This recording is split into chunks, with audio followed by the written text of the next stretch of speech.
akan membahas topik yang sangat populer khususnya di kalangan Gen Z, yaitu bullying dan kekerasan seksual.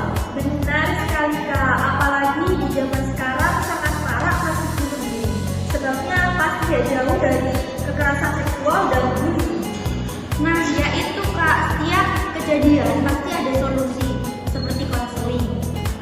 Setiap kampus kan pasti terdapat ruang konseling atau disebut dengan PPKS kan ya Kak?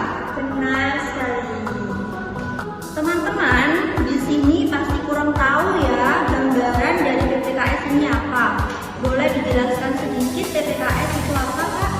Jadi definisi PPKS ini adalah singkatan dari Pusat Pencegahan dan Penanganan Kekerasan Seksual, unit atau lembaga yang dibentuk di lingkungan perguruan tinggi untuk mencegah, menangani, dan menyelesaikan kasus kekerasan seksual serta memberi perlindungan pada korban.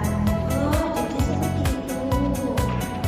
Oke, kita lanjut ke topik utama kita, yaitu bullying dan kekerasan seksual. Baik Kak, untuk definisi bullying dan kekerasan seksual ini seperti apa sih?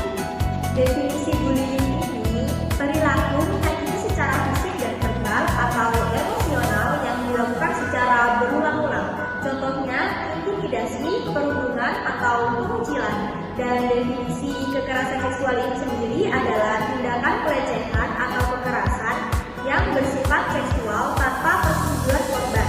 Contohnya pelecehan verbal dan pelecehan fisik. Dan untuk dampak dari korban ini sendiri apa ya Kak? Jadi dampak yang ditimbulkan oleh korban adalah yang pertama ada dampak psikologis. Korban bisa mengalami depresi, kecemasan, dan merasakan trauma yang sangat berat. Dan yang kedua, dampak sosial yang dialami korban bisa menurunkan kepercayaan diri atau di zaman sekarang disebut dengan insecure. Dan yang terakhir, dampak pada akademik. Turunnya nilai diakibatkan tadi tuh Kak, depresi sehingga prestasinya bisa menurun. Wah, iya Kak, kasihan sekali korbannya. Nah, peran dan fungsi PPKS di Universitas Dr. Subandi ini apa sih Kak? Peran PPKS di kampus kita ini untuk memberikan pendampingan, dukungan bagi korban, serta mendorong penanganan kasus secara adil, transparan, dan akuntabel. Dan fungsi dari PPKS ini sendiri untuk mengembangkan program edukasi dan pelatihan pencegahan kekerasan seksual, serta memberikan layanan konseling dan pemulihan psikologis dan menghubungkan korban dengan lembaga bantuan hukum atau medis jika diperlukan. Jangan khawatir Kak, layanan yang disediakan di kampus kami pasti aman. Karena kampus kami berkomitmen untuk menjaga kerahasiaan identitas bagi pelapor dan korban, serta mudah diakses dan cepat untuk ditindaklanjuti. Cara melakukan pengaduan gimana sih Kak? Pasti rumit ya?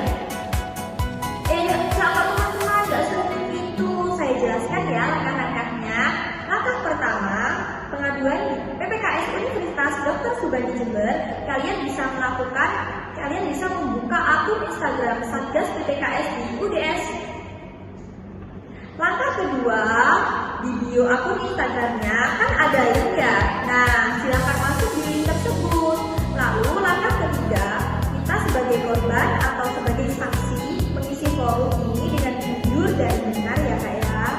Dan langkah terakhir, kirim deh. Dan kita juga bisa langsung ke kampus untuk melakukan konseling investigasi awal. Jangan khawatir, penanganannya pasti cepat dan tepat. Dan saya juga mempunyai tips dalam mengajukan pengaduan. Yang pertama, jangan takut untuk berbicara. Kita harus membawa kebenaran dan membela diri kita untuk kebaikan kita sendiri. Yang kedua, kita harus bawa bukti atau saksi yang memungkinkan tahu kejadian dengan gamblang untuk menemani dan membantu menjelaskan kejadiannya. Jika kalian ingin sendiri, boleh-boleh saja kok. Yang terpenting, kembali ke topik awal, jangan takut berbicara.